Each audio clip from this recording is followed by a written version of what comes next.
ಎಲ್ರಿಗೂ ನಮಸ್ಕಾರ. ಮಂಗಳವಾರ ಡಿಸೆಂಬರ್ 16ನೇ ತಾರೀಕಿಗೆ ಬೆಳ್ತಂಗಡಿಯಲ್ಲಿ ಈ ರಾಜ್ಯದ ಅನೇಕ ಮಹಿಳೆಯರು ಸೇರಿ ಮಹಿಳಾ ಸಂಘಟನೆಗಳೇ ಮುಂದಾಳತ್ವವನ್ನು ವಹಿಸಿ ಡಿಸೆಂಬರ್ 16ನೇ ತಾರೀಕಿಗೆ ಧರ್ಮಸ್ಥಳದಲ್ಲಿ ಕೊಂದವರು ಯಾರು ಅನ್ನುವಂತಹ ಒಂದು ಚಳುವಳಿ ಪಾದಯಾತ್ರೆ ಹೋರಾಟವನ್ನು ಹಮ್ಮಿಕೊಂಡಿದ್ದಾರೆ. ಹಾಗಿದ್ರೆ ಡಿಸೆಂಬರ್ 16ನೇ ತಾರೀಕಿನ ವಿಶೇಷತೆ ಏನು? ಅತ್ಯಾಚಾರ ಪ್ರಕರಣದಲ್ಲಿ, ಲೈಂಗಿಕ ದೌರ್ಜನ್ಯದಲ್ಲಿ ಡಿಸೆಂಬರ್ 16ರ ಪ್ರಾಮುಖ್ಯತೆ ಏನು? ಯಾಕೆ ಡಿಸೆಂಬರ್ 16ನೇ ತಾರೀಕಿಗೆ ಈ ಒಂದು ಬೃಹತ್ ಸಮಾವೇಶವನ್ನು ಮಹಿಳೆಯರು ಹಮ್ಮಿಕೊಂಡಿದ್ದಾರೆ? ಅದ್ರ ಬಗ್ಗೆ ಕೆಲವೊಂದಿಷ್ಟು ಮಾಹಿತಿಯನ್ನು, ವಿಶೇಷವಾದಂಥ ಮಾಹಿತಿಯನ್ನು ಕೊಡಲಿದ್ದೇನೆ. ಡಿಸೆಂಬರ್ 16ನೇ ತಾರೀಕಿಗೆ ಈ ದೇಶ ಕಂಡಂತಹ ಅತ್ಯಂತ ಬರ್ಬರತೆ, ಹಿಂಸೆಯಿಂದ ಕೂಡಿದಂತಹ ದೆಹಲಿಯಲ್ಲಿ ನಿರ್ಭಯ ಪ್ರಕರಣ ಆದಂತಹ ದಿನಾಂಕ ಡಿಸೆಂಬರ್ 16. ಇವತ್ತು ನಾನು ದೆಹಲಿಯಲ್ಲಿ ಆದಂತಹ ಕ್ರೂರ ಹತ್ಯೆ ಮತ್ತು ಅತ್ಯಾಚಾರ ಪ್ರಕರಣ, ಗ್ಯಾಂಗ್ ರೇಪ್ ಮತ್ತು ಸರಿಸುಮಾರು ಅದೇ ಸಮಯದಲ್ಲಿ ನಡೆದಂತಹ ಕರ್ನಾಟಕದ ಧರ್ಮಸ್ಥಳದಲ್ಲಿ ನಡೆದಂತಹ ಸೌಜನ್ಯ ಅತ್ಯಾಚಾರ ಪ್ರಕರಣ, ಎರಡೂ ಪ್ರಕರಣದ ಒಂದು ತುಲನಾತ್ಮಕ ಅಧ್ಯಯನವನ್ನು, ಕಂಪೇರಿಟಿವ್ ಸ್ಟಡಿ, ಅದರ ಕೆಲವೊಂದಿಷ್ಟು ಪ್ರಮುಖ ಅಂಶಗಳನ್ನು ನಿಮ್ಮ ಮುಂದೆ ಹಂಚ್ಕೊಳ್ತಾ ಇದ್ದೀನಿ. ನಾನೀಗ ಬೆಂಗಳೂರಿನ ಸಮೀಪ ಇರುವಂತಹ ನೆಲಮಂಗಲದ ಶ್ರೀ ಆಂಜನೇಯ ದೇವಸ್ಥಾನದ ಮುಂದೆ ನನ್ನ ಅತ್ಯಂತ ನಾನು ನಂಬಿದಂತಹ ಆಂಜನೇಯ ದೇವಸ್ಥಾನ ಇದು. ನಿರಂತರವಾಗಿ ನಾವು ನಮ್ಮ ಸೌಜನ್ಯ ಎಲ್ಲ ಹೋರಾಟಗಾರರು ಕೂಡ ಇಲ್ಲಿ ಭೇಟಿ ಕೊಟ್ಟು ದರ್ಶನ ಪಡೆಯುವಂತಹ ಒಂದು ತೀರ್ಥ ಕ್ಷೇತ್ರ ಇದು. ಇಲ್ಲಿ ಇಡೀ ಒಂದು ಪ್ರಕರಣದ ಬಗ್ಗೆ ತಮಗೆ ವಿವರಣೆಯನ್ನು ಕೊಡ್ತೀನಿ ಮತ್ತು ಯಾಕೆ ಡಿಸೆಂಬರ್ 16ನೇ ತಾರೀಕಿಗೆ ಪ್ರತಿಯೊಬ್ಬ ಮಹಿಳೆಯೂ ಕೂಡ ಭಾಗಿಯಾಗಬೇಕು ಅನ್ನೋದು ಕೂಡ ನಿಮಗೆ ವಿವರಣೆಯನ್ನು ಕೊಡ್ತಾ ಇದ್ದೀನಿ. 1 by 1 ನಿರ್ಭಯ ಪ್ರಕರಣ ಮತ್ತು ಸೌಜನ್ಯ ಪ್ರಕರಣ ಎರಡನ್ನೂ ಕೂಡ ನಾನು ಕಂಪೇರ್ ಮಾಡ್ತಾ ಹೋಗ್ತಾ ಇದ್ದೀನಿ. ಅದರಲ್ಲಿ ಘಟನೆ ಕುರಿತಾಗಿ, ಆನಂತರ ಇನ್ವೆಸ್ಟಿಗೇಷನ್ ಕುರಿತಾಗಿ, ಟ್ರಯಲ್ ಕುರಿತಾಗಿ ಮತ್ತು ಶಿಕ್ಷೆಯ ಕುರಿತಾಗಿ, ನ್ಯಾಯದ ಕುರಿತಾಗಿ ಕಂಪೇರ್ ಮಾಡ್ತಾ ಹೋಗ್ತಾ ಇದ್ದೀನಿ. ಮೊದಲನೇದ್ದು, ದೆಹಲಿಯಲ್ಲಿ ನಿರ್ಭಯ ಪ್ರಕರಣ ನಡೆದಂತಹ ದಿನಾಂಕ ಡಿಸೆಂಬರ್ 16, 2012. ಅವತ್ತಿನ ದಿನ ರಾತ್ರಿ ನಿರ್ಭಯ ಅವಳ ಸ್ನೇಹಿತನ ಜೊತೆಗೆ ಲೈಫ್ ಆಫ್ ಪೈ ಸಿನಿಮಾ ನೋಡಿ ವಾಪಸ್ ತನ್ನ ಮನೆಗೆ ತನ್ನ ಸಹೋದ್ಯೋಗಿ ಸ್ನೇಹಿತನ ಜೊತೆಗೇ ಬರ್ತಾ ಇದ್ಲು. ಬರಬೇಕಾದ್ರೆ ಆ ಮುನ್ರಿಕಾದಿಂದ ಬಸ್ ಸ್ಟಾಪಿಂದ ಅವಳು ಬಸ್ಸನ್ನು ಹತ್ತುತ್ತಾಳೆ. ಆದರೆ ಬಸ್ಸಿನಲ್ಲಿ ಒಟ್ಟು 6 ಜನ ಕಾಮುಕರು ಸೇರಿ ಬಸ್ಸಿನಲ್ಲಿಯೇ ಅವಳ ಅತ್ಯಾಚಾರ ಮಾಡಿ, ಗಂಭೀರ ಸ್ವರೂಪದಲ್ಲಿ ಅವಳಿಗೆ ಗಾಯವನ್ನು ಮಾಡಿ, ಅದರಲ್ಲಿಯೇ ಅವಳ ಮರ್ಮಾಂಗದಲ್ಲಿ ಪೋಸ್ಟ್ಮಾರ್ಟಮ್ ರಿಪೋರ್ಟ್ನಲ್ಲಿ ಗೊತ್ತಾಗಿದ್ದು, ಮರ್ಮಾಂಗದಲ್ಲಿ ಕಬ್ಬಿಣದ ರಾಡನ್ನು ಕೂಡ ಹಾಕಿ ಅವಳನ್ನು ಭೀಕರವಾಗಿ ಕೊಲ್ಲಲಾಗಿತ್ತು.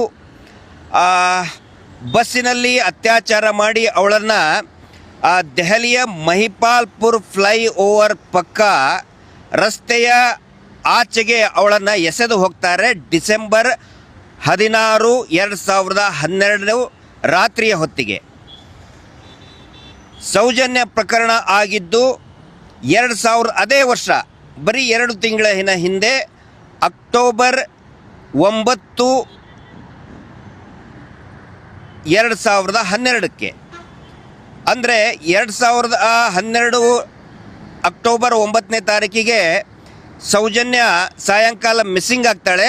ಅವಳ ಡೆಡ್ ಬಾಡಿ ಮರುದಿನ ಸಿಗುತ್ತೆ, 10ನೇ ತಾರೀಕಿಗೆ ಬೆಳಿಗ್ಗೆ ಸಿಗುತ್ತೆ. ನಿರ್ಭಯ ಅಂದರೆ ಅವಳ ಒರಿಜಿನಲ್ ಹೆಸರು ಜ್ಯೋತಿ ಸಿಂಗ್. ನಿರಂತರವಾಗಿ ಅತ್ಯಾಚಾರ ಆಗಿ, ಗಂಭೀರ ಸ್ವರೂಪದ ಗಾಯ ಆಗಿ, ಜೀವನ್ಮರಣದ ನಡುವೆ ನಿರಂತರವಾಗಿ ಹೋರಾಟ ಮಾಡಿದ ತಕ್ಷಣಕ್ಕೇ ನಿರ್ಭಯಾಳನ್ನು ಸಿಂಗಾಪುರಕ್ಕೆ ಕರೆದುಕೊಂಡು ಹೋಗ್ತಾರೆ ವಿಶೇಷ ಫ್ಲೈಟಲ್ಲಿ. ನಿರಂತರವಾಗಿ ಪಾಪ ಅವಳು ಬಹಳಷ್ಟು ಸಂಘರ್ಷವನ್ನು ಮಾಡ್ತಾಳೆ. ಆದರೆ ಡಿಸೆಂಬರ್ 29ನೇ ತಾರೀಕು ಡಿಸೆಂಬರ್ 29, 2012 ಬೆಳಿಗ್ಗೆ ಸರಿಸುಮಾರು 2 ಗಂಟೆ 15 ನಿಮಿಷಕ್ಕೆ ಅವಳು ಕೊನೆಯುಸಿರನ್ನು ಎಳಿತಾಳೆ. ಸೌಜನ್ಯಾಳ ಒಂದು ಪೋಸ್ಟ್ ಮಾರ್ಟಮ್ ರಿಪೋರ್ಟ್ ನೋಡಿದರೂ ಕೂಡ ಸೌಜನ್ಯ ಸತ್ತಂತಹ ಸಮಯನೂ ಕೂಡ it is in between 2 to 4 ಅಂತ ಬರ್ತಾ ಇದೆ. ಬಹುಶಃ ಸೌಜನ್ಯ ಸತ್ತಂತಹ ಆ ಒಂದು ನಡುರಾತ್ರಿಯಲ್ಲಿನೇ ನಿರ್ಭಯಾಳು ಕೂಡ ಕೊನೆಯುಸಿರನ್ನು ಎಳಿತಾಳೆ. ಈ ಪ್ರಕರಣದಲ್ಲಿ ನಿರ್ಭಯಾ ಪ್ರಕರಣದಲ್ಲಿ ಆರೋಪಿಗಳು ಯಾರ್ಯಾರು? ಅದರಲ್ಲಿ ರಾಮ್ ಸಿಂಗ್, ಮುಖೇಶ್, ಪವನ್ ಗುಪ್ತಾ, ಅಕ್ಷಯ್ ಠಾಕೂರ್ ಮತ್ತು ವಿನಯ್ ಶರ್ಮಾ, ಮತ್ತು ಎಲ್ಲಕ್ಕಿಂತ ಮುಖ್ಯವಾಗಿ ರಾಜು ಅಂಥೇಳಿ ಒಬ್ಬ ಮೈನರ್, ಅವನನ್ನು ಜುನೈಲ್ ಅಂತ ಕರಿತಾ ಇದ್ದರು.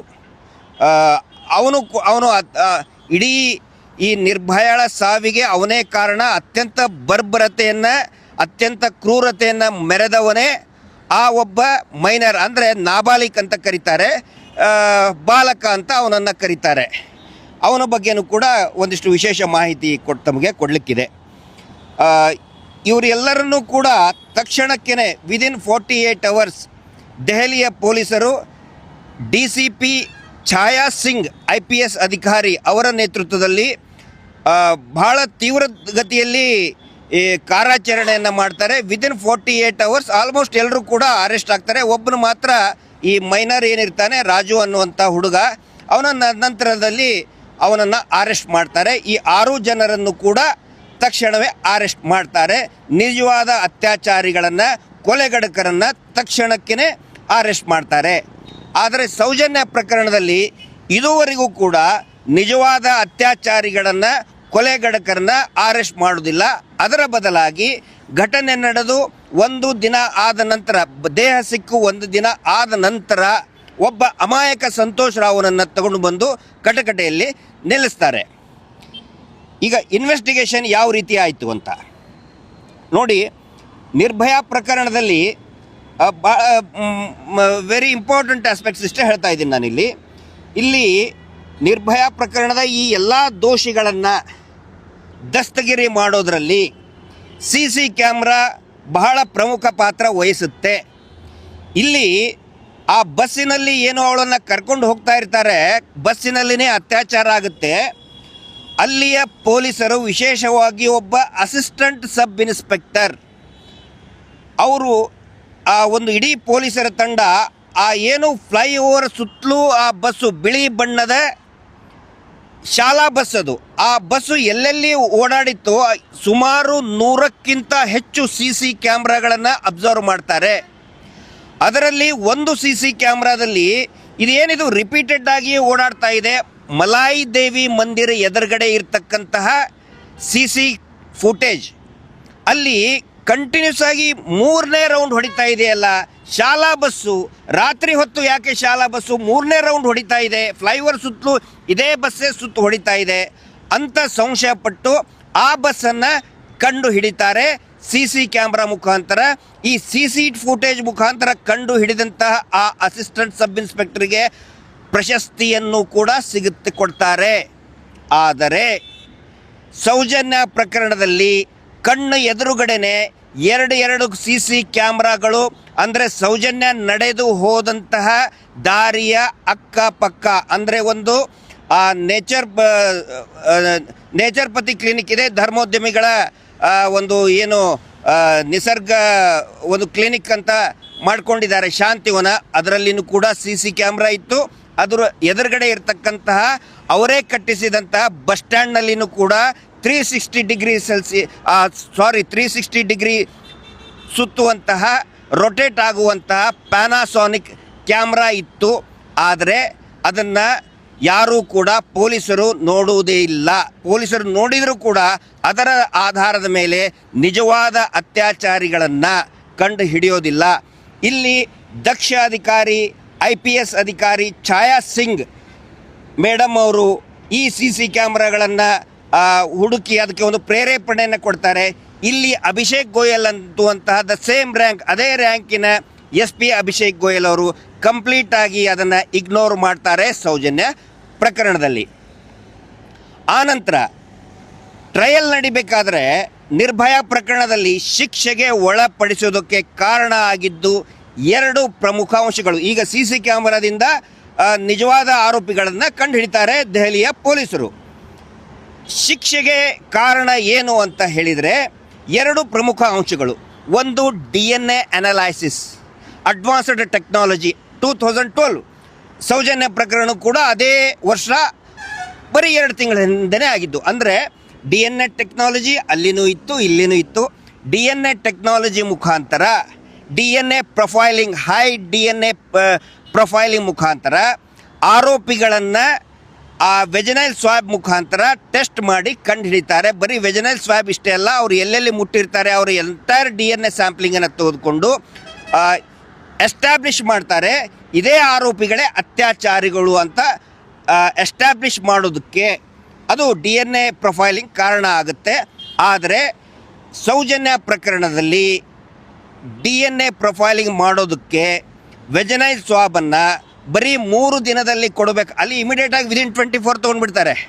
ಇಲ್ಲಿ 3 ದಿನದಲ್ಲಿ ಪಡೆಯಬೇಕಾಗಿದ್ದಂತಹ DNA ಪ್ರೊಫೈಲಿಂಗ್ನ ಸೋರ್ಸ್ ಆದಂತಹ ವೆಜನೈಲ್ ಸ್ವಾಬನ್ನು 13 ದಿನಗಳ ನಂತರ ಫಂಗಲ್ ಅಟ್ಯಾಕ್ ಆದ ನಂತರ ಬೇಕು ಅಂತಲೇ ಪೊಲೀಸ್ ಅಧಿಕಾರಿಗಳೇ ಅದನ್ನು ಹಾಳು ಮಾಡಿ 13 ದಿನ ಆದ ನಂತರ ಮಡಿವಾಳ FSL ಲ್ಯಾಬ್ಗೆ ಕಳಿಸ್ಕೊಡ್ತಾರೆ. ಇದರ ಉದ್ದೇಶ ನಿಜವಾದ ಅತ್ಯಾಚಾರಿಗಳನ್ನು ರಕ್ಷಣೆ ಮಾಡಬೇಕು ಅಂತೇಳಿ ಸೌಜನ್ಯ ಪ್ರಕರಣದಲ್ಲಿ ಆಗುತ್ತೆ. ನಿರ್ಭಯಾ ಪ್ರಕರಣದಲ್ಲಿ ವಿದಿನ್ 24 ಅವರ್ಸ್ ವೆಜನಲ್ ಸ್ವಾಬನ್ನು DNA ಲ್ಯಾಬಿಗೆ ಕಳಿಸ್ಕೊಡ್ತಾರೆ.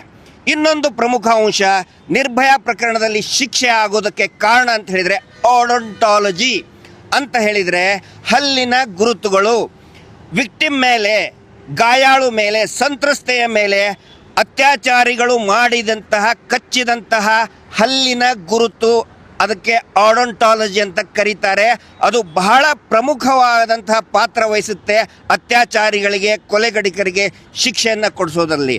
ಆದರೆ ಸೌಜನ್ಯ ಪ್ರಕರಣದಲ್ಲಿ ಸೌಜನ್ಯಾಳ ಎದೆಯ ಮೇಲೆ, ದೇಹದ ಮೇಲೆ ಕಚ್ಚಿದ ಗಾಯಗಳು, ಕಚ್ಚಿದ ಗುರುತುಗಳಿದ್ದರೂ ಕೂಡ ಯಾವುದೇ ಆಡೋಂಟಾಲಜಿ ಪರೀಕ್ಷೆಯನ್ನು ಮಾಡೋದಿಲ್ಲ. ಅದನ್ನು ಕಂಪ್ಲೀಟಾಗಿ ನೆಗ್ಲೆಕ್ಟ್ ಮಾಡ್ತಾರೆ ಬೆಳ್ತಂಗಡಿಯ ಪೊಲೀಸರು, ಇಲ್ಲಿಯ CID ಅಧಿಕಾರಿಗಳು, ಧರ್ಮಸ್ಥಳ, ಮಂಗಳೂರಿನ ಪೊಲೀಸರು ಕಂಪ್ಲೀಟಾಗಿ ಇಗ್ನೋರ್ ಮಾಡ್ತಾರೆ. ನೋಡಿ, 2 ಪ್ರಕರಣಗಳು ಕೂಡ ಅಂದಾಜು ಒಂದೇ ಸಮಯದಲ್ಲಿ, ಒಂದೇ ವರ್ಷದಲ್ಲಿ ನಡೆದಿದ್ದು. ಆ ಟೆಕ್ನಾಲಜಿ ದೇಶದ ಎಲ್ಲ ಭಾಗಗಳಲ್ಲಿ ಕೂಡ ಇದ್ದರೂ ಕೂಡ ಕರ್ನಾಟಕದ ಪೊಲೀಸರು ಅದನ್ನು ನಿರ್ಲಕ್ಷ್ಯ ವಹಿಸ್ತಾರೆ. DNA ಟೆಕ್ನಾಲಜಿ ಮತ್ತು ಓಡೋಂಟಾಲಜಿಯನ್ನು ಸೌಜನ್ಯ ಪ್ರಕರಣದಲ್ಲಿ ನೆಗ್ಲೆಕ್ಟ್ ಮಾಡ್ತಾರೆ. ಆದರೆ ನಿರ್ಭಯಾ ಪ್ರಕರಣದಲ್ಲಿ ಆ 2 ಸಾಕ್ಷಿಗಳು ಶಿಕ್ಷೆ ಕೊಡಿಸೋದಕ್ಕೆ ಅನುಕೂಲ ಆಗುತ್ತೆ. ಆನಂತರ ಇದನ್ನೆಲ್ಲ ಗಮನಿಸಿದರೆ ನಮಗೆ ಅನಿಸುತ್ತೆ, ಅಂದರೆ ಇನ್ವೆಸ್ಟಿಗೇಷನ್ ಪಾರ್ಟ್ ಮತ್ತು ಟ್ರಯಲ್ ಪಾರ್ಟಲ್ಲಿ ನಾನು ಹೇಳ್ತಾ ಇದ್ದೀನಿ. ಇನ್ವೆಸ್ಟಿಗೇಷನ್ ನಿರ್ಭಯಾ ಪ್ರಕರಣದಲ್ಲಿ ಪೊಲೀಸರು ಮಾಡಿದ್ದು ನಿಜವಾದ ಅತ್ಯಾಚಾರಿಗಳನ್ನು ಕಂಡು ಹಿಡಿದು ನಿಜವಾದ ಅತ್ಯಾಚಾರಿಗಳಿಗೆ ಶಿಕ್ಷೆ ಕೊಡಿಸೋದಕ್ಕೆ ಇನ್ವೆಸ್ಟಿಗೇಷನ್, ಪೊಲೀಸ್ ಇನ್ವೆಸ್ಟಿಗೇಷನ್ ಅನುಕೂಲ ಆಯಿತು. ಆ ದಿಕ್ಕಿನಲ್ಲಿ ಇನ್ವೆಸ್ಟಿಗೇಷನ್ ಸಾಗ್ತಾ ಹೋಯಿತು ದೆಹಲಿ ನಿರ್ಭಯಾ ಪ್ರಕರಣದಲ್ಲಿ. ಆದರೆ ಕರ್ನಾಟಕದ ಧರ್ಮಸ್ಥಳದ ಸೌಜನ್ಯ ಪ್ರಕರಣದಲ್ಲಿ ನಿಜವಾದ ಅತ್ಯಾಚಾರಿಗಳನ್ನು, ನಿಜವಾದ ಕೊಲೆಗಡಕರನ್ನು ರಕ್ಷಣೆ ಮಾಡೋದಕ್ಕೆ ಇನ್ವೆಸ್ಟಿಗೇಷನ್ ಮಾಡಿದರೆ ಹೊರತು ಅವರನ್ನು, ನಿಜವಾದ ಕೊಲೆಗಡಕರನ್ನು, ಅತ್ಯಾಚಾರಿಗಳನ್ನು ಶಿಕ್ಷೆ ಪಡಿಸೋದಕ್ಕೆ ಇನ್ವೆಸ್ಟಿಗೇಷನ್ ಆಗಲಿಲ್ಲ. ಅದು ಬೆಳ್ತಂಗಡಿಯ ಪೊಲೀಸರು ಇರಬಹುದು, ಕರ್ನಾಟಕ CID ಇರಬಹುದು, ಅಥವಾ CBI ಇರಬಹುದು. 3 ಸಂಸ್ಥೆಗಳು ಕೂಡ ನಿಜವಾದ ಅತ್ಯಾಚಾರಿಗಳನ್ನು, ಕೊಲೆಗಡಕರನ್ನು ರಕ್ಷಣೆ ಮಾಡಿದರೆ ಹೊರತು ಅವರಿಗೆ ಶಿಕ್ಷೆ ಪಡಿಸಲಿಲ್ಲ.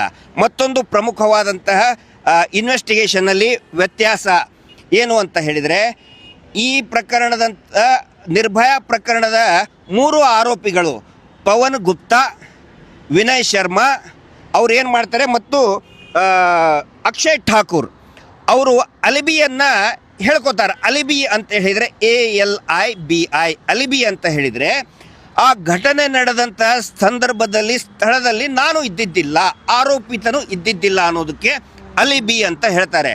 ಅದರಲ್ಲಿ ಅಕ್ಷಯ್ ಠಾಕೂರ್ ಏನು ಹೇಳ್ತಾನೆ, ನಾನು ಇಲ್ಲಿದ್ದಿದ್ದೇ ಇಲ್ಲ, ನಾನು ಬಿಹಾರದಲ್ಲಿದ್ದೆ. ಇನ್ನು ಉಳಿದವರು ವಿನಯ್ ಶರ್ಮಾ ಏನು ಹೇಳ್ತಾನೆ, ಇನ್ನು ಉಳಿದವರು ಕೂಡ ಗುಪ್ತಾನವನು ಏನು ಹೇಳ್ತಾನೆ, ನಾವು ಇಲ್ಲಿದ್ದಿದ್ದಿಲ್ಲ, ನಾವು ಒಂದು ಆರ್ಕೆಸ್ಟ್ರಾ ನೋಡೋದಕ್ಕೆ ಹೋಗಿದ್ವಿ, ಘಟನಾ ಸ್ಥಳದಲ್ಲಿ ನಾವು ಇದ್ದಿದ್ದಿಲ್ಲ ಅಂತ ಹೇಳ್ತಾರೆ. ಅದಕ್ಕೆ ಅಲಿಬಿ ಅಂತ ಕರೀತಾರೆ. ಆದರೆ ಪೊಲೀಸ್ ಇನ್ವೆಸ್ಟಿಗೇಷನ್ನಲ್ಲಿ ಅವರು ಅಲ್ಲಿ ಇದ್ದರು, ಅದೇ ಸ್ಥಳದಲ್ಲಿಯೇ ಇದ್ದರು ಅಂಥೇಳಿ ಸಂಪೂರ್ಣವಾಗಿ ಇನ್ವೆಸ್ಟಿಗೇಷನ್ ಮಾಡಿ ಕಂಡು ಹಿಡಿತಾರೆ. ಆದರೆ ಧರ್ಮಸ್ಥಳದ ಸೌಜನ್ಯ ಪ್ರಕರಣದಲ್ಲಿ ಪ್ರಭಾವಿಯ ಮಗ, ಸ್ವತಃ ಪ್ರಭಾವಿಗಳೇ ನಮ್ಮ ಮಗು ಅಮೇರಿಕಕ್ಕೆ ಹೋಗಿತ್ತು ಅಂತ ಹೇಳ್ತಾರೆ. ಆದರೆ ಅಮೇರಿಕಾದಲ್ಲಿಯೇ ಇದ್ದ ಅಂತ ಹೇಳಿ ಆರೋಪಿತ ಆಗಲಿ, ಆರೋಪಿತನ ಕುಟುಂಬ ಆಗಲಿ, ಅಥವಾ ಪೊಲೀಸರಾಗಲಿ, ಇನ್ವೆಸ್ಟಿಗೇಷನ್ ಮಾಡ್ತಕ್ಕಂಥ ಸಂಸ್ಥೆಗಳಾದಂಥ CID ಆಗಲಿ, CBI ಆಗಲಿ, ಅವನು ಅಮೇರಿಕಾದಲ್ಲಿಯೇ ಇದ್ದ ಅಂಥೇಳಿ ಇದುವರೆಗೂ ಕೂಡ ಯಾರೂ ಎಸ್ಟಾಬ್ಲಿಷ್ ಮಾಡಲಿಲ್ಲ. ಇದು ಒಂದು ಬಹುಮುಖ್ಯವಾದಂತಹ ವ್ಯತ್ಯಾಸ. ಅಂದರೆ ಒನ್ಸ್ ಅಗೇನ್ ಇಲ್ಲಿ ಪ್ರೂವ್ ಆಗುತ್ತೆ, ನಿಜವಾದ ಅತ್ಯಾಚಾರಿಗಳನ್ನು ರಕ್ಷಣೆ ಮಾಡೋದಕ್ಕೆ ಸೌಜನ್ಯ ಪ್ರಕರಣದಲ್ಲಿ ತನಿಖೆ ಆಗಿದೆ. ನಿರ್ಭಯ ಪ್ರಕರಣದಲ್ಲಿ ನಿಜವಾದ ಅತ್ಯಾಚಾರಿಗಳಿಗೆ ಶಿಕ್ಷೆ ಕೊಡೋದಕ್ಕೆ ಅವರು ಪ್ರಯತ್ನವನ್ನು ಪಟ್ಟಿದ್ದಾರೆ. ಇದರಲ್ಲಿ ನಾವು ಗಮನಿಸಬೇಕಾಗಿದ್ದು ಏನು ಅಂತ ಹೇಳಿದರೆ, ಇಬ್ಬರು ಬಹಳ ಪ್ರಮುಖ ಪಾತ್ರವನ್ನು ವಹಿಸ್ತಾರೆ. ಒಂದು IPS ಅಧಿಕಾರಿ ಛಾಯಾ ಸಿಂಗ್ ಅವರು ಒಂದು ಇಂಟರ್ವ್ಯೂನಲ್ಲಿ ಹೇಳ್ತಾರೆ, ಆ ನಿರ್ಭಯ ಜ್ಯೋತಿ ಸಿಂಗ್ ಅವಳ ವಯಸ್ಸು ಮತ್ತು ನನ್ನ ಮಗಳ ವಯಸ್ಸು ಆಲ್ಮೋಸ್ಟ್ ಸೇಮ್ ಇದೆ. ಯಾವತ್ತಿಗೂ ಕೂಡ ನಾನು ಜ್ಯೋತಿ ಸಿಂಗ್ ಅವಳ ಮೃತದೇಹ ನೋಡಿದಾಗ ನನ್ನ ಮಗಳ ನೆನಪಾಗುತ್ತೆ. ನನ್ನ ಮಗಳು ಪ್ರತಿದಿನ ಕೇಳ್ತಾ ಇದ್ದಾಳೆ, ಏನಾಯಿತು, ಶಿಕ್ಷೆ ಕೊಡಿಸ್ತಿರೋ ಇಲ್ಲೋ ಅಂಥೇಳಿ ಅಂತ ಛಾಯಾ ಸಿಂಗ್ ಹೇಳ್ತಾರೆ. ಅಂದರೆ ಅವಳ ಆ IPS ಅಧಿಕಾರಿ, ಮಹಿಳಾ ಅಧಿಕಾರಿಯ ಮಗಳೇ ಸ್ಫೂರ್ತಿಯಾಗಿರ್ತಾಳೆ. ಮತ್ತು ಇನ್ನೊಬ್ಬರು ಯಾರು ಅಂತ ಹೇಳಿದರೆ, ಈ ಮರಣ ದಂಡನೆಯನ್ನು ಕೊಟ್ಟಂತಹ ಜಡ್ಜ್ ASJ ಯೋಗೀಶ್ ಖನ್ನಾ ಸಾಹೇಬರು, ದೆಹಲಿ ನ್ಯಾಯಾಲಯದ ಯೋಗೀಶ್ ಖನ್ನಾ ಸಾಹೇಬರು ಅವರು ಕೂಡ ಹೇಳ್ತಾರೆ, 53 ವರ್ಷದ ಯೋಗೀಶ್ ಖನ್ನಾ ಸಾಹೇಬರು ಒಂದು ಕಡೆ ಹೇಳ್ಕೊತಾರೆ, ನನ್ನ ಮಗಳು ಕೂಡ ಲಾ ಪ್ರಾಕ್ಟೀಸ್ ಮಾಡ್ತಾ ಇದ್ದಾಳೆ, ನನ್ನ ಮಗಳ ವಯಸ್ಸು ಕೂಡ ನಿರ್ಭಯಾಳ ವಯಸ್ಸಿನಷ್ಟೇ ಇದೆ, ನನ್ನ ಮಗಳು ಕೂಡ ಕೇಳ್ತಾ ಇದ್ದಾಳೆ, ಅಪ್ಪ ಶಿಕ್ಷೆ ಕೊಡ್ತೀಯಾ ಇಲ್ಲ ನೀನು ಅಂತ ಕೇಳ್ತಾ ಇದ್ದಾಳೆ. ಅದರ ಸಲುವಾಗಿ ನಾನು ಇಷ್ಟೊಂದು ಇದನ್ನು ಸ್ಫೂರ್ತಿಯಾಗಿ ತಗೊಂಡು ನಾನು ನಿರ್ಧಾರವನ್ನು ತೆಗೆದುಕೊಂಡೆ, ಈ ಕಾಮುಕರಿಗೆ ಶಿಕ್ಷೆ ಆಗಲೇಬೇಕು ಅಂಥೇಳಿ ಯೋಗೀಶ್ ಖನ್ನಾ ಅವರು ಕೂಡ ಒಂದು ಮಾತನ್ನು ಹೇಳ್ತಾ ಇದ್ದಾರೆ. ವಿಪರ್ಯಾಸ ನೋಡಿ, ನಮ್ಮ ಕರ್ನಾಟಕದ ಅಧಿಕಾರಿಗಳಿಗೆ ಆಗಲಿ, ಆ ಸಂದರ್ಭದಲ್ಲಿ ಇದ್ದಂಥ ಜಡ್ಜ್ಗಳಿಗಾಗಲಿ ಸೌಜನ್ಯ ನನ್ನ ಮಗಳ ಥರ ಇದ್ದಾಳೆ ಅಂತ ಯಾರಿಗೂ ಅನಿಸೋದಿಲ್ಲ. ತನಿಖಾಧಿಕಾರಿಯಾದಂತಹ ಯೋಗೇಶ್ ಅವರು ಇರಬಹುದು, ಭಾಸ್ಕರ್ ರೈ ಇರಬಹುದು, ಆನಂತರ IPS ಅಧಿಕಾರಿ ತನಿಖೆ ಮಾಡಿದಂಥ CID ಅಧಿಕಾರಿಗಳಿರ್ಬೋದು, ಆನಂತರ ಇದನ್ನು ನೆಗ್ಲೆಕ್ಟ್ ಮಾಡಿದಂಥ ಜಡ್ಜಸ್ಗಳಿಗಿರ್ಬೋದು, ಯಾರಿಗೂ ಕೂಡ ಸೌಜನ್ಯ ಥರದ ಮಗಳು ಕೂಡ ನನ್ನ ಮನೆಯಲ್ಲಿದ್ದಾರೆ ಅಂತ ಯಾರಿಗೂ ಅನಿಸೋದಿಲ್ಲ. This is the biggest comparison. ಆಮೇಲೆ this is the biggest tragedy of Soujanya case ಅಂತ ಹೇಳ್ಬೋದು. ಹಾಗಿದ್ರೆ ಇದರಲ್ಲಿ ಶಿಕ್ಷೆ ಏನೇನಾಯಿತು ಅಂಥೇಳಿ, ಇದರಲ್ಲಿ ರಾಮ್ ಸಿಂಗ್ ಅನ್ನುವಂಥ ಅವನು ಒಬ್ಬ ಡ್ರೈವರ್ ಆಗಿದ್ದ, ಆ ಬಸ್ಸಿನ ಡ್ರೈವರ್ ಆಗಿದ್ದ. ಅವನು ಜೈಲಿನಲ್ಲಿನೇ ಆತ್ಮಹತ್ಯೆ ಮಾಡ್ಕೊಳ್ತಾನೆ, ನೇಣು ಬಿದ್ದುಕೊಂಡು ಸಾವಿಗೆ ಶರಣಾಗ್ತಾನೆ. ಅದ್ರ ಬಗ್ಗೆನೂ ಸಾಕಷ್ಟು ಊಹಾಪೋಹ ಇದ್ದು, ಕೊಲೆ ಆಯಿತು ಅದು ಇದು ಅಂಥೇಳಿ, ಬಟ್ ಯಾವುದು ಕೂಡ ಅದನ್ನು ಕನ್ಸಿಡರ್ ಮಾಡೋದಿಲ್ಲ. ಅವನಿಗೆ ಶಿಕ್ಷೆ ಆಯಿತು ಅಂತಲೇ ತಿಳ್ಕೊತಾರೆ. ಉಳಿದಂತಹ 4 ಜನರಿಗೆ, ಅದರಲ್ಲಿ ಮುಖೇಶ್, ಪವನ್ ಗುಪ್ತಾ, ಅಕ್ಷಯ್ ಠಾಕೂರ್ ಮತ್ತು ವಿನಯ್ ಶರ್ಮಾ, ಈ 4 ಜನರಿಗೆ ಜಡ್ಜ್ ಯೋಗೀಶ್ ಖನ್ನಾ ಸಾಹೇಬರು ಮರಣದಂಡನೆಯನ್ನು ವಿಧಿಸ್ತಾರೆ. ಅವರಿಗೆ ಗಲ್ಲು ಶಿಕ್ಷೆ ಆಗುತ್ತೆ. ಆ ಸಂದರ್ಭದಲ್ಲಿನೂ ಕೂಡ ಈ ಅಕ್ಷಯ್ ಠಾಕೂರ್ ಮತ್ತು ವಿನಯ್ ಶರ್ಮಾ ಅವನ ಕುಟುಂಬಸ್ಥರು ಏನು ಒಂದು ಸ್ಟ್ರೈಕ್ ಮಾಡ್ತಾರೆ. ಅಂದರೆ ತಕ್ಷಣಕ್ಕೇ ಅದು ಗಲ್ಲು ಶಿಕ್ಷೆ ಆಗಲ್ಲ, ಅಪೀಲ್ಗೆ ಹೋಗ್ತಾರೆ, ಹೈಕೋರ್ಟಿಗೆ ಹೋಗ್ತಾರೆ, ಸುಪ್ರೀಂ ಕೋರ್ಟಿಗೆ ಹೋಗ್ತಾರೆ, ಅಲ್ಲೂ ಕೂಡ ಗಲ್ಲು ಶಿಕ್ಷೆನೇ ಜಾರಿಯಾಗುತ್ತೆ. ಅದಾದ ನಂತರ ರಾಷ್ಟ್ರಪತಿಗಳಿಗೂ ಕೂಡ ಕ್ಷಮಾದಾನ ಅರ್ಜಿಯನ್ನು ಹಾಕ್ತಾರೆ ಅತ್ಯಾಚಾರಿ ಕೊಲೆಗಡುಕರ ಪ್ಯಾರೆಂಟ್ಸು, ಕುಟುಂಬದವರು, ಅವರು ಪರಿವಾರದವರು. ಆವಾಗ ದೆಹಲಿಯಲ್ಲಿ ಇವರು ಒಂದು ಡ್ರಾಮಾ ಸ್ಟಾರ್ಟ್ ಮಾಡ್ತಾರೆ. ಏನಂತ ಹೇಳಿದರೆ, ಇವರಿಬ್ಬರು ಬ್ರಾಹ್ಮಣರ ಹತ್ಯೆ ಮಾಡಬಾರ್ದು, ಗಲ್ಲು ಶಿಕ್ಷೆ ಆಗಿದರೆ ಹತ್ಯೆ ಅಂತ ಆಗುತ್ತೆ, ರಾಷ್ಟ್ರಪತಿಗಳಿಗೆ ಅವಾಗ ರಮಾನಾಥ್ ಕೋವಿಂದ್ ಅವರು ರಾಷ್ಟ್ರಪತಿಗಳಿರ್ತಾರೆ. ನೋಡಿ, ನೀವು ಹಿಂದುಳಿದ ವರ್ಗದವರು, ನೀವು ಬ್ಯಾಕ್ವರ್ಡ್ ಕ್ಲಾಸ್ನವರು, ನೀವು ಗಲ್ಲು ಶಿಕ್ಷೆಯನ್ನು ಘೋಷಣೆ ಮಾಡಿಬಿಟ್ರೆ ರಾಷ್ಟ್ರಪತಿಗಳೇ, ನೀವು ಬ್ರಾಹ್ಮಣರ ಹತ್ಯಾ ದೋಷ ನಿಮಗೆ ಬರುತ್ತೆ ಅಂತೇಳಿ ಒಂದು ಸ್ಟ್ರೈಕ್ ಮಾಡ್ತಾರೆ, ಪ್ರೊಟೆಸ್ಟ್ ಮಾಡ್ತಾರೆ. ಅವ್ರ ಜೊತೆಗೆ ಒಂದಿಷ್ಟು ಪುರೋಹಿತರು ಸೇರಿಕೊಂಡು ಆ ನಾಟಕ ಮಾಡ್ತಾರೆ. ಈಗ ಮಾಡ್ತಾ ಇದ್ದಾರಲ್ಲ, ಧರ್ಮಸ್ಥಳದಲ್ಲಿ ಬಂದು ಒಂದಿಷ್ಟು ಜನ ಪುರೋಹಿತರನ್ನು ಕರೆಸಿ ನಮಗೆಲ್ಲ ಬಯಸ್ತಾ ಇದ್ದಾರಲ್ಲ, ಆ ಥರ ಆ ಡ್ರಾಮಾ ಅಲ್ಲಿಯೂ ಮಾಡ್ತಾರೆ. ಆದರೆ ರಾಷ್ಟ್ರಪತಿಗಳು ನಿರ್ಧಾರ ತಗೊಳ್ತಾರೆ, ಇದು ಯಾವ ಕಾರಣಕ್ಕೂ ಕೂಡ ನನ್ನ ನಿರ್ಧಾರವನ್ನು ನಾನು ಹಿಂದೆ ತೆಗೆದುಕೊಳ್ಳುವುದಿಲ್ಲ ಅಂತೇಳಿ ರಮಾನಾಥ್ ಕೋವಿಂದ್ ರಾಷ್ಟ್ರಪತಿಗಳು ಆ ದಿಟ್ಟ ನಿಲುವನ್ನು ತಗೊಳ್ತಾರೆ. ಹೀಗಾಗಿ ಆ 4 ಜನರಿಗೂ ಕೂಡ ಗಲ್ಲು ಶಿಕ್ಷೆ ಜಾರಿಯಾಗುತ್ತೆ. ಒಬ್ಬನು ರಾಮ್ ಸಿಂಗ್ ಜೈಲಿನಲ್ಲಿನೇ ಅವನು ಸತ್ತಿರ್ತಾನೆ. ಆನಂತರ ಇನ್ನೊಬ್ಬ ಆರೋಪಿ ನಾಬಾಲಿಕ್, ಬಾಲಕ ಅಂತ ಏನು ಕರಿತಾ ಇದ್ದಾರೆ, ಮೈನರ್ ರಾಜು ಅಂತ, ಅವನು ಮುಸ್ಲಿಂ ಸಮುದಾಯದವನು. ಇಲ್ಲಿ ಏನಾಗುತ್ತೆ, ಈ ಸೌಜನ್ಯ ಪ್ರಕರಣ ಯಾವ ರೀತಿ ಜನಾಂದೋಲನ ಪಡೆದುಕೊಂಡಿದೆ ದೆಹಲಿಯಲ್ಲಿ ಕೂಡ ಮತ್ತು ಇಡೀ ರಾಷ್ಟ್ರಾದ್ಯಂತ ನಿರ್ಭಯಾಳಿಗೆ ನ್ಯಾಯ ಸಿಗಬೇಕು ಅಂಥೇಳಿ ಒಂದು ಜನಾಂದೋಲನ ದೊಡ್ಡ ಮಟ್ಟದಲ್ಲಿ ಶುರು ಆಗುತ್ತೆ. ಆ ಜನಾಂದೋಲನ ಹಿಂದೂ ಮುಸ್ಲಿಂ ಅಂತ ಡಿವೈಡ್ ಆಗಿರೋದಿಲ್ಲ. ಅತ್ಯಾಚಾರ ಕೊಲೆ ಮಾಡಿದವರು ಎಲ್ಲ ಸಮುದಾಯದವರು, ಎಲ್ಲ ಧರ್ಮದವರು ಸೇರಿ ಅತ್ಯಾಚಾರ ಕೊಲೆ ಮಾಡಿರ್ತಾರೆ. ಹೀಗಾಗಿ ಹಿಂದೂ, ಮುಸಲ್ಮಾನರು, ಕ್ರಿಶ್ಚಿಯನ್ರು, ಎಲ್ಲರೂ ಸಿಖ್ರು ಎಲ್ಲರೂ ಸೇರಿ ಜನಸಾಮಾನ್ಯರು ಹೋರಾಟವನ್ನು ಮಾಡಿರ್ತಾರೆ. ಆದರೆ ಅವನು ನಾಬಾಲಿಕ್ ಅಂತ ಹೇಳಿ ಅವನು ಅರೆಸ್ಟ್ ಆದರೂ ಕೂಡ 3 ವರ್ಷ ಅವನಿಗೆ ಜುವೆನೈಲ್ ಜಸ್ಟಿಸ್ ಬೋರ್ಡ್ನಲ್ಲಿ ಇಟ್ಟು ಅವನಿಗೆ ಬೇರೆ ಬೇರೆ ಟ್ರೈನಿಂಗ್ ಕೊಟ್ಟು ಅವನು ಬಿಡುಗಡೆ ಆಗ್ತಾನೆ. ದೆಹಲಿಯ ಸರ್ಕಾರ ಮತ್ತು ಇಡೀ ದೇಶದ ಇಂಟೆಲಿಜೆನ್ಸ್ ಡಿಪಾರ್ಟ್ಮೆಂಟ್ ಎಲ್ಲರೂ ಕೂಡ ಏನು ಒಂದು ತಪ್ಪು ಮಾಡ್ತಾರೆ, ಅದರಲ್ಲಿ ಅವನ ಗುರುತು ಸಾರ್ವಜನಿಕರಿಗೆ ಗೊತ್ತಾಗೋದಕ್ಕೆ ಬಿಡಲ್ಲ. ಯಾಕಂತ ಹೇಳಿದ್ರೆ ನಿರ್ಭಯ ಸಾಯೋದಕ್ಕೆ, ಆನಂತರ ನಿರ್ಭಯಳನ್ನು ಬಸ್ಸಿನಲ್ಲಿ ಹತ್ಸೋದಕ್ಕೂ ಕೂಡ ದೀದಿ ಬಾ, ಬಸ್ಸಿಗೆ ನೀನು ಬಾ ಅಂತ ದೀದಿ ಅಂತ ಕರೆದಿರ್ತಾನೆ ಅವನು ಅವಳಿಗೆ. ಯಾರಿಗೆ? ಜ್ಯೋತಿ ಸಿಂಗ್, ನಿರ್ಭಯಳಿಗೆ ಅವನೇ ಕುಂದಿಸಿರ್ತಾನೆ. ಮತ್ತು ಮರ್ಮಾಂಗದಲ್ಲಿ ರಾಡ್ ಹಾಕಿ ಅತ್ಯಂತ ಗಂಭೀರ ಗಾಯ ಮಾಡಿದವನು ಅದೇ ಹುಡುಗ, ಅವನೇ ಮಾಡಿದ್ದು. ಆದರೆ ಅವನಿಗೆ ಶಿಕ್ಷೆ ಆಗೋದಿಲ್ಲ. ಹೀಗಾಗಿ 4 ಜನರಿಗೆ ಗಲ್ಲು ಶಿಕ್ಷೆ ಆಗಿ ಒಬ್ಬನ ಸತ್ತು ಹೋದರೂ ಕೂಡ ಇವತ್ತಿಗೂ ಕೂಡ ನಿರ್ಭಯಾಳಿಗೂ ಕೂಡ ಸಂಪೂರ್ಣವಾದಂತಹ ನ್ಯಾಯ ಸಿಗಲಿಲ್ಲ. ಇದನ್ನು ನಿರ್ಭಯಾಳ ತಾಯಿಯಾದಂತಹ ಆಶಾದೇವಿಯವರು ಕೂಡ ಹೇಳಿದ್ದಾರೆ, ಆ ನಾಬಾಲಿಕನಿಗೆ ಶಿಕ್ಷೆ ಆಗದೆ ನನ್ನ ಮಗಳಿಗೆ ನ್ಯಾಯ ಸಿಕ್ಕಂಗೆ ಆಗೋದಿಲ್ಲ ಅಂಥೇಳಿ. ಆದರೆ ಈ ದೇಶದ ನ್ಯಾಯದ ವ್ಯವಸ್ಥೆ ಅವನು ಯಾರು ಅಂತ ಗೊತ್ತಾಗೋಕ್ಕೆ ಬಿಡಲಿಲ್ಲ. ಆದರೆ ಅವನ ಬಗ್ಗೆ ಸಂಪೂರ್ಣ ಮಾಹಿತಿ ನಮ್ಮ ಹತ್ರ ಇದೆ. ಸಮಯ ಸಂದರ್ಭ ಬಂದಾಗ ಸೌಜನ್ಯ ಹೋರಾಟದ ಜಯ ಸಿಕ್ಕ ತಕ್ಷಣವೇ ಆ ವ್ಯಕ್ತಿಯ ಗುರುತು ಪತ್ತೆಯ ಎಲ್ಲವನ್ನು ಕೂಡ ನಾನು ಸಾರ್ವಜನಿಕವಾಗಿ ಹೇಳ್ತಾ ಇದ್ದೇನೆ. ಸ್ವಲ್ಪ ದಿನ ತಾವೆಲ್ಲರೂ ಕೂಡ ಕಾಯಿರಿ. ಇದರಲ್ಲಿ ನೋಡಿ, ಇನ್ನೊಂದು ಬಹುಮುಖ್ಯವಾದಂತಹ ತುಲನೆ ಅಂತ ಹೇಳಿದರೆ, ನಿರ್ಭಯ ಪ್ರಕರಣದಲ್ಲಿ ಎಲ್ಲೂ ಕೂಡ ಯಾವುದೇ ದೇವಸ್ಥಾನ, ದೇವರು, ಧರ್ಮ ಹೋರಾಟಕ್ಕೆ ಅಡ್ಡಿಪಡಿಸಲಿಲ್ಲ. ನಿರ್ಭಯ ಪ್ರಕರಣದ ಆರೋಪಿಗಳು, ಅತ್ಯಾಚಾರಿಗಳು ಪ್ರಭಾವಿ ಮನೆತನದ ಮಕ್ಕಳಾಗಿರಲಿಲ್ಲ. ಆದರೆ ಸೌಜನ್ಯ ಪ್ರಕರಣದಲ್ಲಿ ಹೋರಾಟ ಮಾಡೋಕ್ಕೆ ಸ್ಟಾರ್ಟ್ ಮಾಡಿದರೆ, ಪ್ರಶ್ನೆಗಳನ್ನು ಮಾಡಿದರೆ, ಅತ್ಯಾಚಾರಿ ಕೊಲೆಗಡಕರು ಕೊಂದವರು ಯಾರು ಅಂತ ಪ್ರಶ್ನೆ ಮಾಡಿದರೆ ದೇವಸ್ಥಾನವನ್ನೇ ನಡುವೆ ತರ್ತಾ ಇದ್ದಾರೆ ಪ್ರಭಾವಿಗಳು. ನಿರ್ಭಯ ಪ್ರಕರಣದಲ್ಲಿ ಎಲ್ಲ ಮಾಧ್ಯಮಗಳು ಒಗ್ಗಟ್ಟಾಗಿ ನ್ಯಾಯ ಸಿಗಬೇಕು ಅಂತ ಆಗ್ರಹ ಮಾಡಿದ್ರು. ಆದರೆ ಕರ್ನಾಟಕದಲ್ಲಿ ಇಲ್ಲಿಯ ಮಾಧ್ಯಮಗಳು ಪ್ರಭಾವಿ ಅತ್ಯಾಚಾರಿ ಕೊಲೆಗಡ ಕುಟುಂಬಕ್ಕೆ ಸೋಲ್ಡ್ ಔಟ್ ಮಾರ್ಕೊಂಡು ಬಿಟ್ಟಿದ್ದಾರೆ.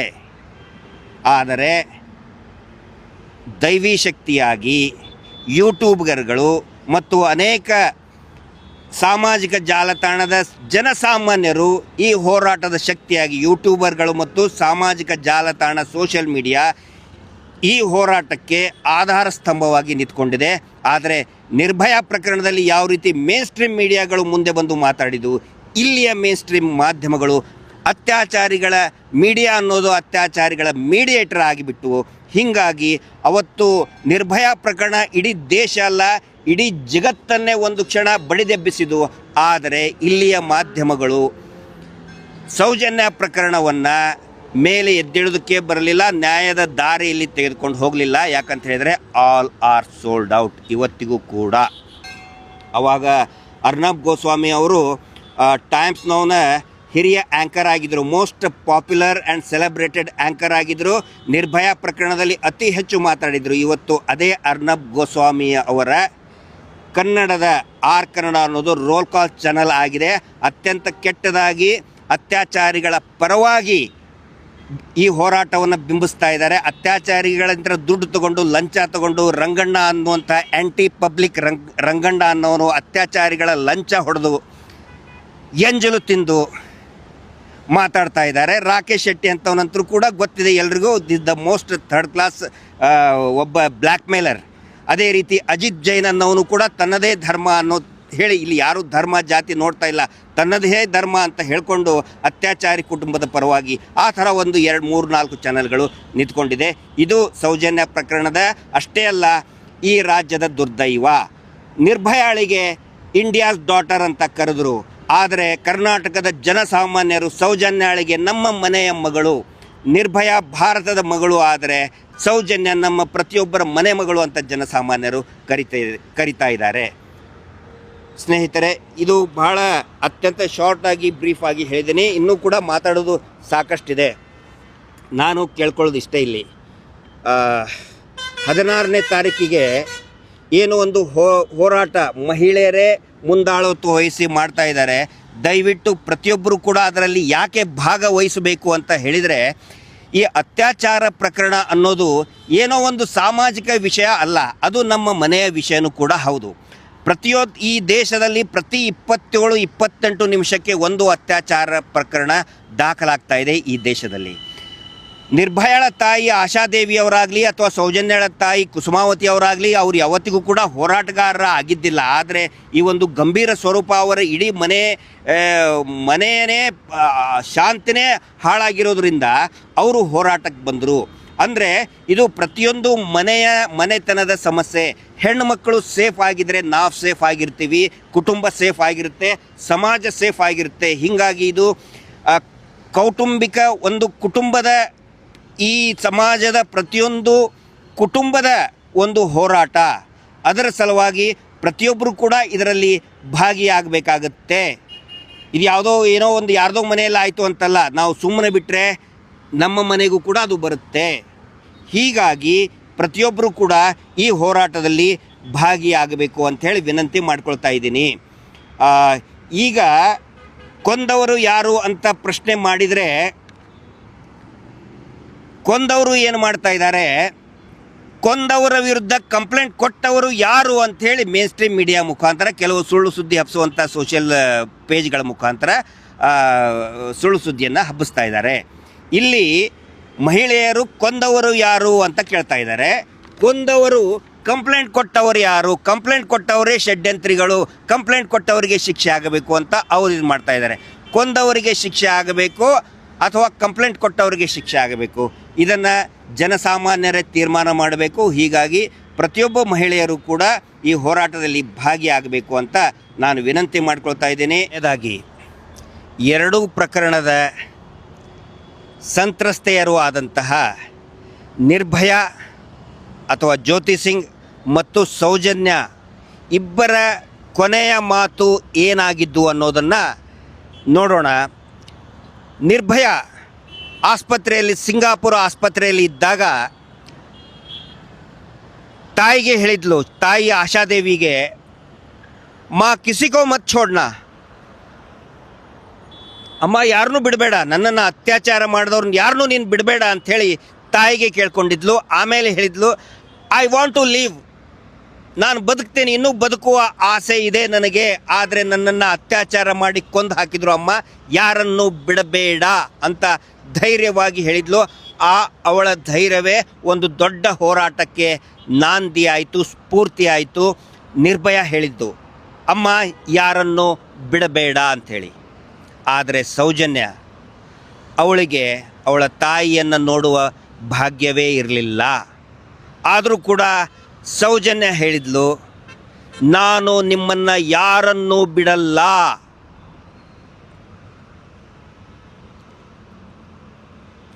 ಇದು ಸೌಜನ್ಯ ಹೇಳಿದ್ದು. ಅದರ ಸಲುವಾಗಿಯೇ ಅವಳು ಯಾರನ್ನೂ ಬಿಡಬೇಡಿ ಅಂಥೇಳಿ ತಾಯಿಗೆ ಜನ್ಮ ಕೊಟ್ಟಂತಹ ತಾಯಿಗೆ ಕೇಳಿಲ್ಲ. ಆದರೆ ಅವಳು ಹೇಳಿದ್ಲು, ನಾನು ನಿಮ್ಮನ್ನು ಯಾರನ್ನೂ ಬಿಡಲ್ಲ, ಎಲ್ಲರನ್ನೂ ಸರ್ವನಾಶ ಮಾಡ್ತೀನಿ ಅಂತ ಸೌಜನ್ಯ ಹೇಳಿ ಕೊನೆ ಉಸಿರು ಹೇಳಿದ್ಲು.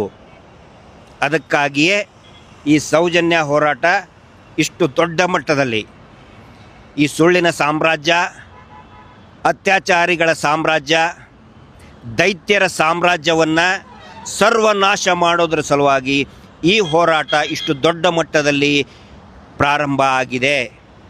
ಇಲ್ಲಿ ಸೌಜನ್ಯ ಶಕ್ತಿ ಅನ್ನೋದು ದೈವಿ ಸ್ವರೂಪಿ ಅಷ್ಟೇ ಅಲ್ಲ, ಜನಸ್ವರೂಪಿಯಾಗಿ ಇವತ್ತು ಹೊರಹೊಮ್ತಾ ಇದೆ. ಜನಸಾಮಾನ್ಯರೇ ಸೌಜನ್ಯಾಳ ಶಕ್ತಿ. ಹೀಗಾಗಿ ಪ್ರತಿಯೊಬ್ಬ ಜನಸಾಮಾನ್ಯರು ಕೂಡ ಪ್ರಭಾವಿಗಳ ಜೊತೆಗೆ ನಿಂತ್ಕೊಳ್ತಾ ಇದ್ದಾರೆ. ಪ್ರಭಾವಿ ರಾಜಕಾರಣಿಗಳು, ಪ್ರಭಾವಿ ಮಾಧ್ಯಮದವರು, ಪ್ರಭಾವಿ ಉದ್ಯೋಗ ಬಿಸ್ನೆಸ್ ಮ್ಯಾನ್ಗಳು, ಪ್ರಭಾವಿ ಕುಟುಂಬ ಧರ್ಮಸ್ಥಳ ಪ್ರಭಾವಿ ಕುಟುಂಬದ ಜೊತೆಗೆ ನಿಂತ್ಕೊಳ್ತಾ ಇದ್ದಾರೆ. ಆದರೆ ಜನಸಾಮಾನ್ಯರು ಜನಸ್ವರೂಪಿಯಾಗಿ ಸೌಜನ್ಯ ಹೋರಾಟದಲ್ಲಿ ಭಾಗಿಯಾಗ್ತಾ ಇದ್ದಾರೆ, ಕಾಣಿಸ್ಕೊಳ್ತಾ ಇದ್ದಾರೆ. ಹೀಗಾಗಿ ಎಲ್ಲ ಜನಸಾಮಾನ್ಯರು ಕೂಡ, ಸಾಮಾನ್ಯ ಮಹಿಳೆಯರು ಕೂಡ ಈ ಹೋರಾಟದಲ್ಲಿ ಬನ್ನಿ ಅಂತ ನಾನು ವಿನಂತಿ ಮಾಡ್ಕೊಳ್ತಾ ಇದ್ದೇನೆ. ಜೊತೆಗೆ ಆರಾಧ್ಯ ದೈವ ಆಂಜನೇಯ ಸ್ವಾಮಿಯೂ ಕೂಡ ಈ ಹೋರಾಟಕ್ಕೆ ಹೆಚ್ಚಿನ ಶಕ್ತಿ, ಧೈರ್ಯ ಮತ್ತು ನ್ಯಾಯದ ಯಶಸ್ಸನ್ನು ಕೊಡಲಿ. ಮಹೇಶ್ ಶೆಟ್ಟಿ ತಿಮರೋಡಿ ಅವರು ಎತ್ತಿದಂಥ ಧ್ವನಿಗೆ ನ್ಯಾಯ ಸಿಗಲಿ. ಅನೇಕ ಹೆಣ್ಣು ಮಕ್ಕಳು, ಅನೇಕ ಸಂಘಟನೆಗಳು ಎತ್ತಿದಂಥ ಈ ಧ್ವನಿಗೆ ಆಂಜನೇಯ ಸ್ವಾಮಿಯೇ ಮತ್ತು ರಾಮನ ಭಕ್ತ ಮಹೇಶ್ ಶೆಟ್ಟಿ ತಿಮರೋಡಿ ಅವರು ಕೂಡ ಜೈ ಅನ್ನುವಂಥ ಘೋಷಣೆಯನ್ನು ಪ್ರಾರಂಭ ಮಾಡಿದ್ದು ದಕ್ಷಿಣ ಕನ್ನಡದಲ್ಲಿ ಮಹೇಶ್ ಶೆಟ್ಟಿ ತಿಮರೋಡಿ ಅವರು ಜೈ ಅನ್ನುವಂಥ ಘೋಷಣೆ. ಹೀಗಾಗಿ ಆಂಜನೇಯ ಸ್ವಾಮಿಯು ಕೂಡ ಇದಕ್ಕೆ ಒಂದು ಶಕ್ತಿಯನ್ನು ಕೊಡಲಿ. ಮನೋಜವಂ ಮಾರುತ ತುಲ್ಯ ವೇಗಂ ಜಿತೇಂದ್ರಿಯಂ ಬುದ್ಧಿಮತಾಂ ವರಿಷ್ಠಾಂ ವಾತಾತ್ಮಜಂ ವಾನರಯೂಧ ಮುಖ್ಯಂ ಶ್ರೀರಾಮದೂತಂ ಶಿರಸಾಂ ನಮಾಮಿ. Justice for Soujanya.